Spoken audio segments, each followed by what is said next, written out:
नमस्कार दोस्तों, मैं मृत्युंजय आपका स्वागत करता हूं हमारे इस चैनल सटीक परामर्श में।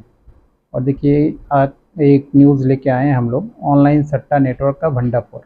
और ये सब न्यूज़ इसलिए होता है क्योंकि मान लीजिए हम लोग गेमिंग ऐप या गेमिंग लाइसेंस से रिलेटेड जो वीडियोज़ होता है वो बनाते हैं और लाइसेंस का काम बनवा कराते हैं। तो बहुत सारे ऐसे लोगों का सोचना होता है कि सिर्फ ऐप बना लेंगे और फ़ौरन से कुछ एपीआई ले लेंगे तो काम बन जाएगा, मगर ऐसे चक्करों में लोग फंस जाते हैं और बाद में जाके मान लीजिए उनको दिक्कत होता है। तो ऐसा ही एक मामला आया है छत्तीसगढ़ में। और ये आप लोगों के लिए भी ज़रूरी है क्योंकि जो भी इस तरीके का चीज़ सोचते हैं या ऐप बना रहे हैं या ऐप बना के काम कर रहे हैं तो वो थोड़ा जान लें, नहीं तो पता चला कि अनजाने में भी बहुत बार चीज़ें उनके लिए गड़बड़ हो जाती हैं। अभी देखिए मामला क्या है, ऑनलाइन सट्टा नेटवर्क का भंडाफोड़। 20 करोड़ के ऑनलाइन जुए रैकेट का भंडाफोड़, 6 आरोपी गिरफ्तार, दर्जनों बैंक दस्तावेज और इलेक्ट्रॉनिक उपकरण जब्त। और ये मामला कहाँ का है? छत्तीसगढ़ का। छत्तीसगढ़ में पहले भी आपने देखा था महादेव ऐप वाले का जो है किस तरीके से, उसमें तो गवर्नमेंट का मंत्री भी हम इन्वॉल्व थे बहुत सारे।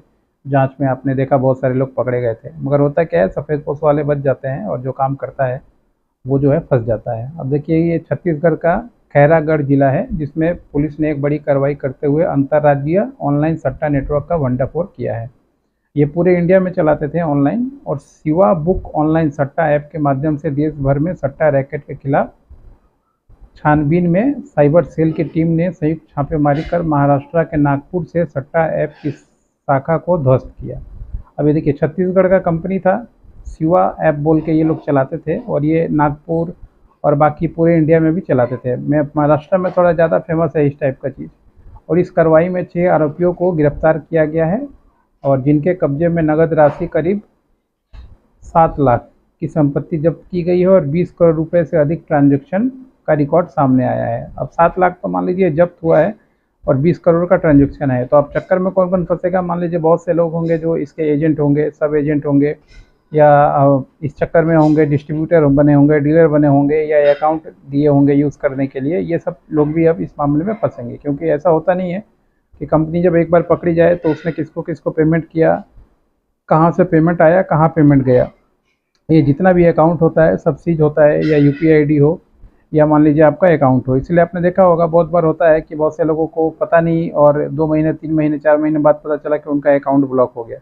तो ये सब कारण ही होता है, कहीं ना कहीं उन्होंने इनके साथ कोई ट्रांजैक्शन किया हो या पेमेंट किया हो, या मान लीजिए इन्होंने किसी को पेमेंट किया हो ऐप बनाने के लिए या बहुत सारा जो सर्विसेज होता है कंपनी बनाने के लिए ऐसे। तो ऐसे मामले में ऐसे लोगों का जो है ऐप और अकाउंट ब्लॉक हो जाता है, फ्रीज हो जाता है। तो ये मामला भी आजकल बहुत आता है।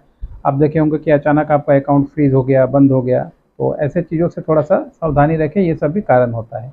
और देश में देखिए कहाँ कहाँ ये चल रहा था, ये लोग देखिए, ये लोग और इसमें लगभग जितने भी लोग हैं 21 साल, 24 साल, 22 साल, 34 साल, 30 साल, मतलब 34 से लेकर 21 साल तक के जितने भी हैं यही इसमें ज़्यादातर जो है पकड़े गए हैं। और बाकी बहुत से लोग फरार हैं जिनके मामले में मान लीजिए पुलिस जो है महाराष्ट्र नागपुर स्थित एक फ्लैट में छापा मारा और आरोपी मोबाइल लैपटॉप के जरिए ऑनलाइन चला रहे थे और आरोपी बैंकों के खाता यूपीआई के माध्यम से लेन देन कर रहे थे। देखिए मामला आ गया यूपीआई का। मुख्य सरगना अंडा दुर्ग निवासी वेद प्रकाश जोशी सहित कुछ अन्य आरोपी फरार हैं। अब होता क्या है, एक बार मान लीजिए जहाँ पे ये महादेव ऐप टाइप का जो फेमस हो चुका है ना छत्तीसगढ़ में, तो इसका मॉडल बहुत से लोगों ने फॉलो किया होगा, बहुत से जगह पे ये चलता होगा और कुछ लोग होंगे जो उसमें से बच गए होंगे। मगर होता क्या है, जो लोग बचे हुए हैं वो सोचते हैं कि हम अपना अपना कुछ चालू करें। तो इसी वजह से देखिएगा अब ये इस टाइप का खेल जो है ज़्यादा होता है। बहुत से लोग हो सके बाद में अभी और भी पकड़े जाएँ, अभी और भी बहुत सारा ऐसा ऐप चल रहा होगा जो बाहर से कुछ और दिख रहा है मगर अंदर काम कुछ और हो रहा है। तो ऐप के लिए सावधानी रहें, हमेशा देखें कि किसको लाइसेंस मिला हुआ है, लाइसेंस का वर्जन ज़रूर देखें, एमसीए का रजिस्ट्रेशन देखें, कंपनी कितना रेपुटेड है ये देखें, और कहाँ से मिला हुआ है, सिक्किम से मिला हुआ है कि नागालैंड से मिला हुआ है। एमसीए का रिपोर्ट में उसका दिख जाएगा, ऑडिट के रिपोर्ट में दिख जाएगा, कंपनी का जो अबाउट अस होता है उसमें दिख जाता है। तो ये सब देख के ही काम करें। ये नहीं कि सिर्फ पैसा दिख रहा है आपको कि 1 का 2 मिल रहा है, 2 का 5 मिल रहा है तो आप तुरंत उसमें घुस जाएं। तो जैसे ही आप घुसेंगे तो वैसे ही आपके लिए मुसीबत खड़ी है, अकाउंट भी सीज होगा, अकाउंट भी ब्लॉक होगा और दिक्कत भी आएगी।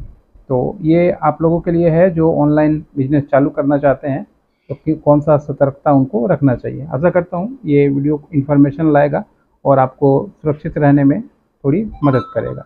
धन्यवाद।